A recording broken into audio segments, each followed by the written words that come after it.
Olá, tudo bem? Meu nome é Matheus Costa Ribeiro, eu sou advogado, fui aprovado no 25º exame da OAB, agora em abril de 2018, e esse programa especial do Saber Direito é exatamente sobre o exame da ordem, e eu vim aqui para esclarecer algumas dúvidas de alguns alunos sobre esse tema. Vamos agora à primeira pergunta do aluno Samuel. Eu gostaria de saber como está sendo sua experiência sendo o mais jovem advogado do país. Bom, eu agradeço ao Samuel pela pergunta, que é uma pergunta que eu recebo com certa frequência. Na verdade, eu acho que a profissão de advogado, ela é muitas vezes associada a cabelos brancos, pessoas experientes, né? Quando você é muito jovem, dificilmente você tem a confiança de uma pessoa para defendê-la num tribunal, para assumir a causa dela. Então, ser o advogado mais jovem do Brasil vem com uma certa responsabilidade de você ter um certo preconceito sobre quem você é, que é justamente causado pelo fato de você ser tão jovem, mas ao mesmo tempo você tem essa boa repercussão positiva de que conseguir a OAB aos 18 anos realmente não é algo tão fácil. Mas a experiência tem sido muito boa, felizmente. Acho que o principal desafio de um jovem advogado é conseguir grandes causas para atuar, conseguir manter o seu escritório, conseguir uma prática advocatícia que dê frutos.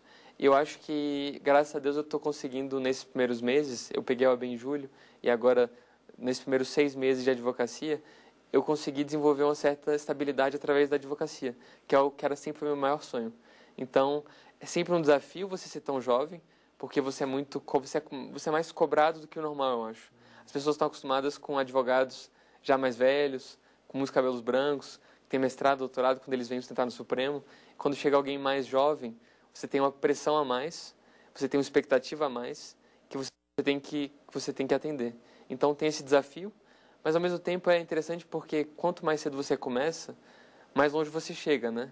Por isso eu acho que por isso eu decidi começar tão cedo e entrar logo no mundo da advocacia já mais cedo. Mas eu agradeço ao Samuel pela pergunta e agora nós vamos a uma pergunta da internet. Eu sou a Bruna de Almeida Hamidoff, sou de Brasília, estudante de Direito da Universidade de Brasília. Eu gostaria de saber por que você escolheu Direito e quais são as suas aspirações para a sua carreira jurídica. Queria até agradecer a pergunta da Bruna. Bruna, como ela disse, estudou na UNB. Nós somos colegas na disciplina de Direito às Sucessões e é muito legal agora estar participando desse programa com ela. Bom, Bruna, na verdade, eu quis fazer Direito por inspiração dos meus pais. Meus 2 pais são advogados. Meu irmão também, hoje é juiz, mas também já foi um dia advogado, meu irmão mais velho. E então toda a família, ela participa do mundo jurídico. Então desde pequeno eu assistia na mesa de casa discussões sobre temas jurídicos. Então era incentivado desde pequeno a entender esses temas. E isso foi meio que me inserindo pouco a pouco no mundo do direito. Isso quando eu cheguei na hora de decidir o meu curso, foi decisivo para eu escolher fazer direito, até porque meus pais eles sabiam mostrar as flores da profissão, até para me direcionar para o direito, que é o que eles queriam. Mas sobre as minhas aspirações futuras, eu acho que eu não pretendo, pelo menos, é uma escolha pessoal minha, eu não pretendo fazer concurso de juiz, procurador, Ministério Público, nem nada. Eu pretendo continuar como advogado. Mas existem diferentes níveis de advocacia, né? Existem advogados que jogam na Série B, na Série C, na Série D e na Série A da advocacia. Eu acho que o meu objetivo agora é continuar como advogado e tentar crescer na advocacia, me tornar um advogado melhor e atuando em causas cada vez de maior relevância. E isso, paralelamente, começar uma carreira acadêmica como professor, que eu acho que é uma coisa da qual eu não quero abrir mão. Então, é por isso que eu entrei no direito, essa inspiração dos pais. Eu, por exemplo, ia ao tribunal com meu irmão, com meu pai, desde que eu era bem pequeno, desde os 10 anos. E aí, vendo aquela história, toda aquela cerimônia, aquilo foi me encantando. E aí, na hora de decidir o curso, eu já estava muito inserido no mundo do direito. E aí foi uma decisão natural de cursar o curso de direito. Mas, sobre as aspirações, eu pretendo continuar como eu estou, advogado, e perseguir a carreira na acadêmica, como professor de alguma universidade que é de onde eu venho e para onde eu quero voltar no futuro. Mas eu agradeço a pergunta da Bruna, mando um abraço para ela. E agora vamos à terceira pergunta da aluna Sara. Como foi a sua preparação na infância? Bom, na verdade, na infância, a minha preparação ela foi normal, como de qualquer criança, né? eu tinha aulas na escola, mas eu acho que a única coisa diferente seria o fato de eu participar de atividades extracurriculares. Por exemplo, eu sempre fiz Kumon, eu participei de um programa de superdotados nos Estados Unidos, à distância. Então, eu tinha essa... Na verdade, é uma coisa que veio da minha mãe, uma preocupação de fazer coisas além da escola. Eu acho que isso foi a parte mais decisiva da minha preparação na infância. Tinha a parte normal, que é a questão de você ir às aulas, se dedicar, etc. E quando, por exemplo, eu estava com alguma facilidade em alguma disciplina, ao invés de só tirar boas notas e me satisfazer com isso, a minha mãe ela teve a sabedoria de descobrir algum curso para eu fazer, para me adiantar ainda mais. Foi o caso do Kumon. Ou então, no caso desse programa nos Estados Unidos, foi uma coisa que a própria escola recomendou que eu participasse. Então, acho que a preparação na infância, eu devo isso muito aos meus pais. Ela foi uma preparação normal, no caso de uma escola normal, sem avanço escolar, eu estava na minha série mesmo, equivalente à minha idade, mas sempre com a preocupação de, se você está indo bem na escola, de você ir além e participar, por exemplo, de grupos de estudos, de coisas que vão permitir que você aprenda matérias de séries até mais à frente. Eu acho que isso foi a parte mais decisiva da minha preparação na minha infância. Mas eu agradeço a Sara pela pergunta e agora nós vamos de novo a uma outra pergunta da internet. Meu nome é Thompson Maximilian, sou estudante do curso de Direito pela Faculdade Uni Horizontes em Belo Horizonte. Após a minha formatura, eu pretendo seguir a carreira de magistrado. E a minha primeira pergunta que eu tenho para você eu gostaria de saber qual é o segredo do sucesso para que você possa conseguir ter êxito na profissão enquanto profissional recém-formado. Eu agradeço pela pergunta lá de BH, minha família é mineira e eu gosto muito de lá, vou lá com certa frequência. Mas sobre a pergunta, Thompson, eu acho que no início da carreira você tem o atributo mais valioso do seu lado, que é a juventude, que é o fato de você poder ter o gás e a energia para fazer coisas que os profissionais experientes já não fazem e para conseguir aprender coisas que vão te permitir exercer a profissão de uma maneira melhor. Isso é importante no setor privado, como advogado, mas no caso, para quem quer ser magistrado, você pode passar no concurso a partir do 3º ano depois da faculdade, depois dos 3 anos de prática. Eu acho que o segredo para ser um bom magistrado, se você ainda é jovem, ainda está no início da carreira, é você não se curvar às forças que vão se impor sobre você, que não são as forças da justiça. Então, o magistrado tem pressão de todo tipo, que vem do tribunal, que reforma suas decisões, que vem das cortes superiores, que reformam suas decisões. Eu acho que a parte mais fundamental para ser um bom magistrado é manter a sua independência, manter a sua autonomia na hora de decidir. Então, essa seria a dica que eu tenho. E para pessoas que querem seguir uma carreira no setor privado como a minha, eu acho que a parte mais fundamental é você ter alguma coisa para oferecer que as outras pessoas não têm. Então, você ter algum atributo, alguma característica sua que vai fazer de você uma pessoa única e que vai fazer de você uma pessoa que os clientes querem contratar, porque você oferece algo para a defesa deles que não existe em outros escritórios.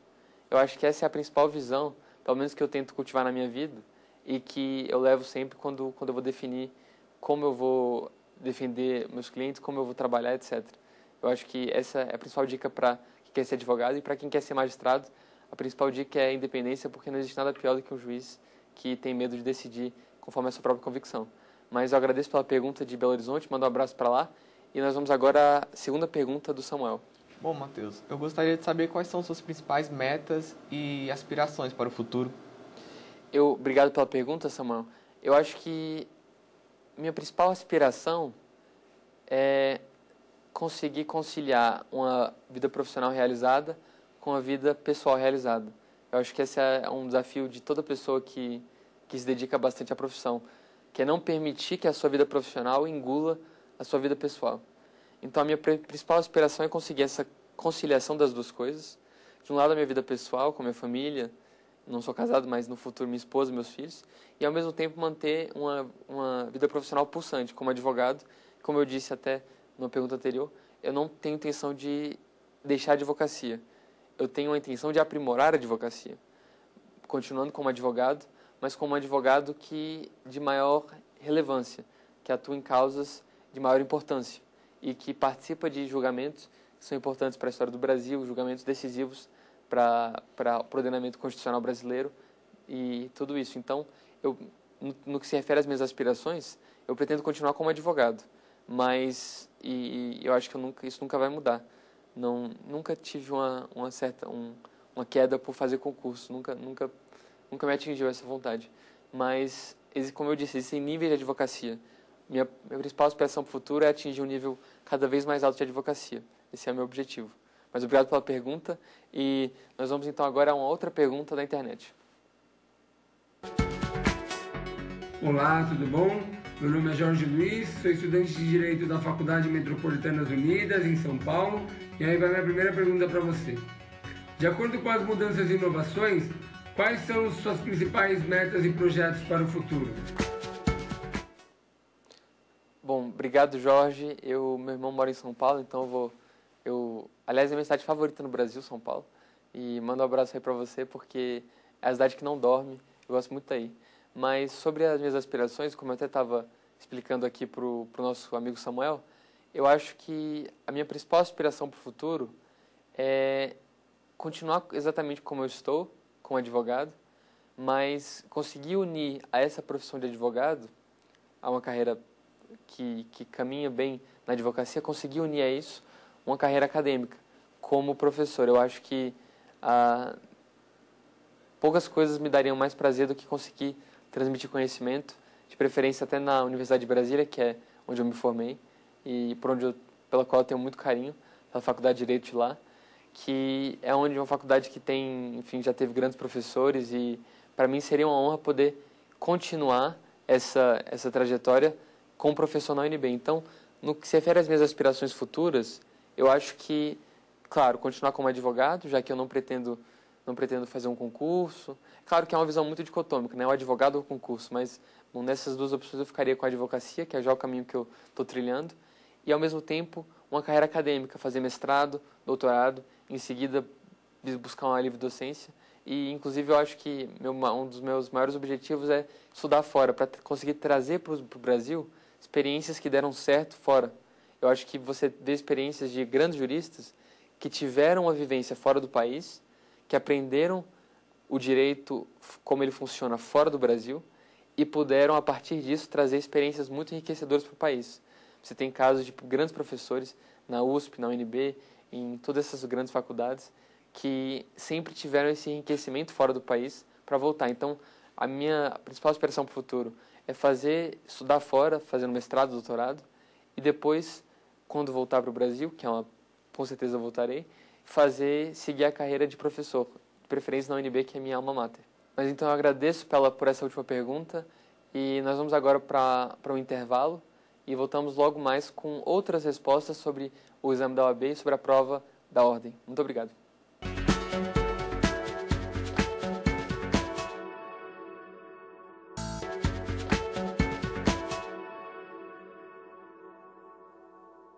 Olá, tudo bem? Meu nome é Matheus Costa Ribeiro e a gente está de volta agora com o programa Saber Direito aqui na TV Justiça. Eu gostaria de retomar as perguntas feitas pelos alunos, que eu vou responder para tentar esclarecer um pouco as dúvidas de vocês sobre o exame da OAB. Eu gostaria de saber como foi o caso que você foi defender no STF. Bom, obrigado pela pergunta. Essa é uma pergunta muito interessante. Era a ADI 6036, de relatoria do ministro Edson Fachin. E essa ação direta de inconstitucionalidade, ela impugnava uma lei do Estado do Rio Grande do Sul, a Lei 2.258, né? Depois que você defende o caso, você nunca mais esquece os números. E essa DI, ela tratava dessa lei do Rio Grande do Sul, e o que a lei fazia era repetir uma previsão da CLT, proibindo a prática de revistas íntimas no âmbito do Estado. Então, o que a lei dizia era que, no âmbito daquele Estado, não poderiam ser feitas revistas íntimas de empregadores em seus funcionários, em estabelecimentos comerciais, industriais, etc.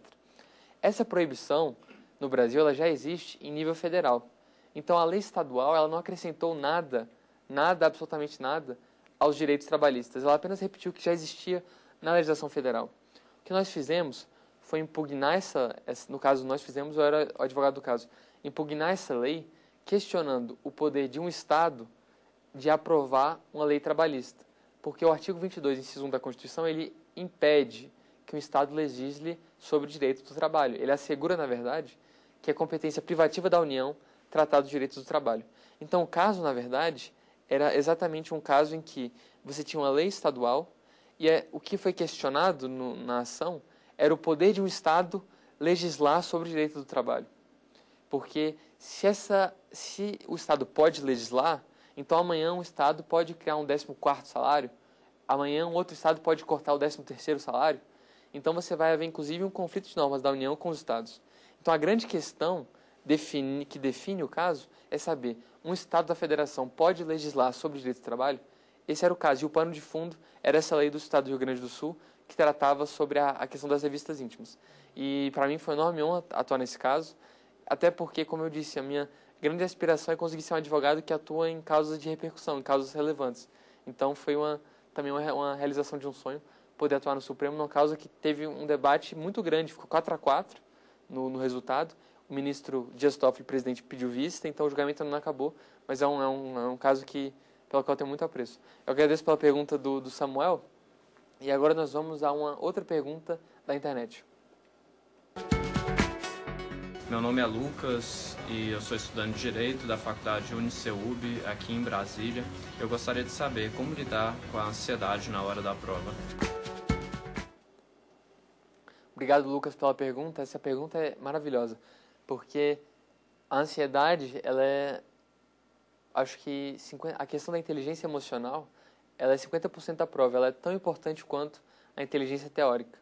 E eu me lembro que quando eu fui fazer a prova, da primeira fase da OAB em abril, uma pessoa do meu lado, ela estava tão nervosa, que ela levantou para ir ao banheiro pelo menos 10 vezes.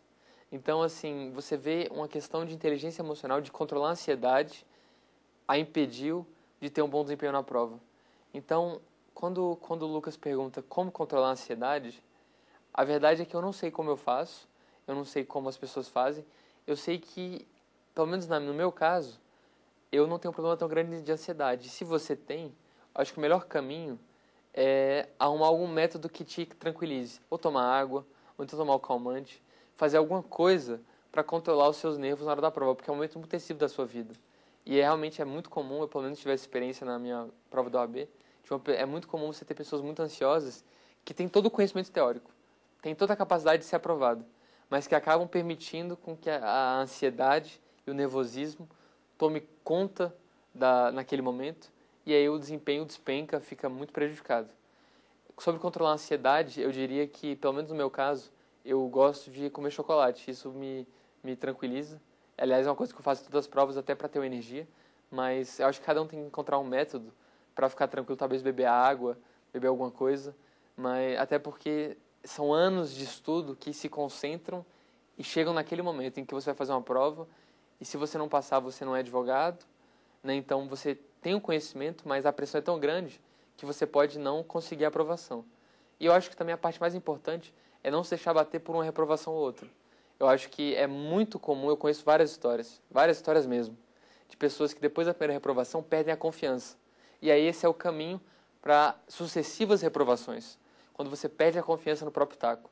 Então, o melhor caminho, eu acho, é compreender que a prova ela é imprevisível, que às vezes reprovações acontecem, e não permitir que uma reprovação leve a outra por ter aumentado o seu nervosismo e a sua ansiedade no dia da prova e na preparação. Mas eu agradeço a pergunta do Lucas, e nós vamos agora à última pergunta da Sara. Como você fez para ser aprovado no exame da ordem aos 18 anos? Essa é uma muito boa pergunta, porque ela retoma, em última instância, como foi a minha preparação. E a minha preparação, na verdade, ela foi bastante simples. Eu acho que a prova da OAB, na primeira fase, ela exige que você estude bastante a disciplina de ética e estatuto da OAB, porque é uma disciplina que tem 10% das questões. É a disciplina que tem mais questões do que direito constitucional, direito civil, processo civil. Então, é uma disciplina relativamente curta. O estatuto não é tão grande, as partes que são cobradas são bem específicas. Então, para passar na OAB, a minha primeira dica seria estudar ética, porque é uma forma de você conquistar ali 8 questões na prova, de uma maneira simples e sem ter que dedicar muito tempo da sua vida para estudar para a OAB.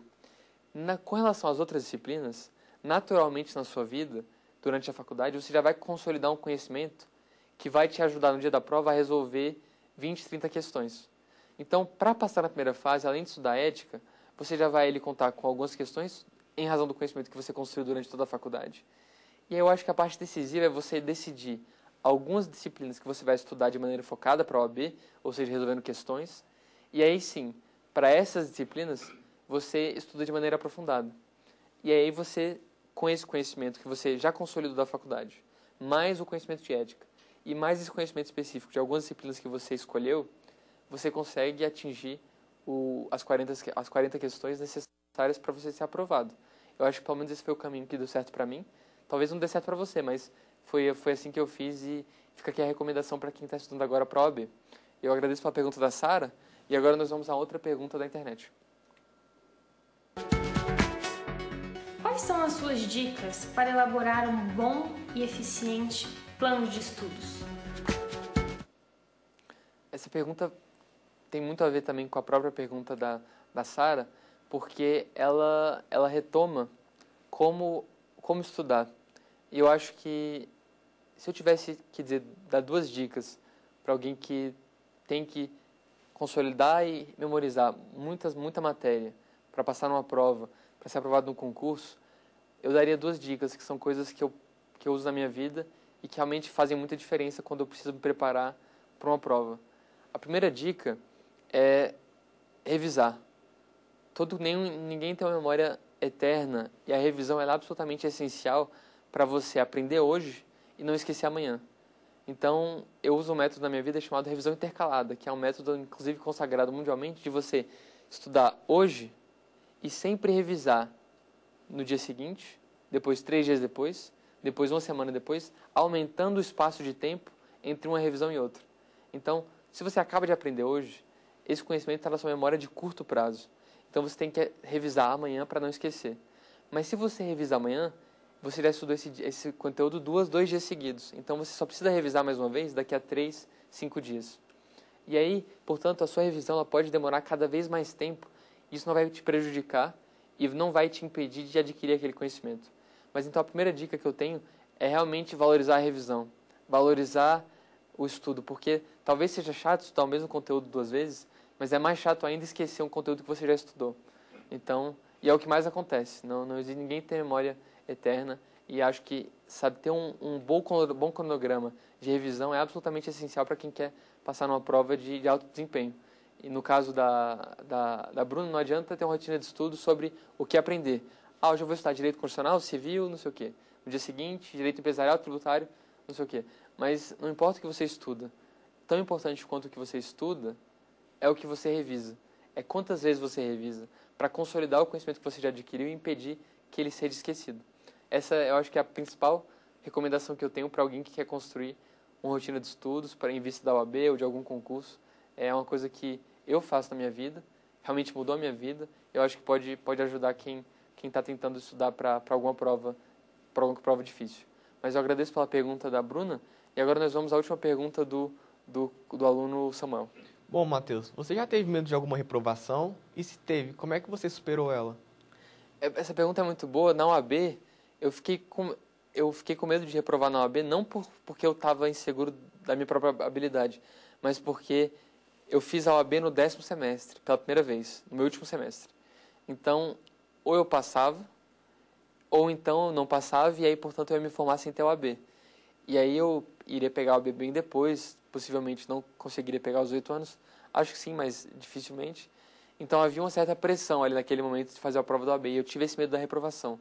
Não porque eu estava com medo da prova, mas porque era ali, eu tinha que passar naquela prova, não tinha margem de erro. Precisava ser aprovado para sair da faculdade com a OAB, que era um objetivo já que eu tinha há muito tempo. Então eu tive medo dessa reprovação. Agora, na faculdade, é engraçado que eu nunca tirei uma nota menor do que 9 na UNB, mas houve uma disciplina específica, uma única, em que eu tive medo de reprovação, a disciplina de processo do trabalho, uma coisa que nunca dei muita atenção, e aí eu não corri o risco de reprovar, mas eu cheguei a ficar com medo, porque eu estava fazendo monografia, estudando para a OAB, e foi tudo no mesmo semestre, meu último semestre, e aí eu acabei passando um sufoco na disciplina. Felizmente deu tudo certo, eu passei até com uma nota razoável. Mas nessa disciplina de processo de trabalho eu tive muito medo de reprovar, acho até que é uma coisa natural, e foi um fato engraçado sobre a minha trajetória na UNB. Mas então eu gostaria de finalizar o programa agradecendo primeiro a presença da Sara e do Samuel. Gostaria de agradecer a equipe aqui presente, a direção e o convite de poder participar desse programa. Eu participei já outras vezes daquele lado da mesa como aluno, e agora eu participar como professor é uma grande honra para mim, voltar aqui ao Supremo. Muito obrigado pela audiência e tudo de bom para vocês. Quer dar uma sugestão de tema para os cursos do Saber Direito? É só mandar um e-mail para a gente, saberdireito@stf.jus.br. Ou então, entre em contato pelo nosso WhatsApp. O número é este que aparece na sua tela. Você também pode estudar pela internet. Acesse tvjustiça.jus.br. Reveja ainda as aulas no nosso canal do YouTube, TV Justiça Oficial.